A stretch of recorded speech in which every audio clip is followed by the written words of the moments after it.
Magandang araw mga kaklik. Paalala sa ating mga motoristang gumagamit ng click. Dapat kapag tuloy-tuloy na pababa ang kalsada, talagang iinit ang ating mga preno. Kagaya nito.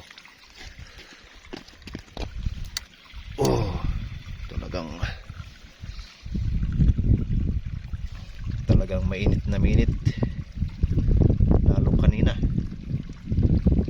Kailangan nating mag-rest para iwas loose brake, kasi ang click ay prone ito ng loose brake, kaya dapat magpahinga muna para hindi uminit yung brake natin, lalo na kapag diretsong pababa yung kalsada. Okay.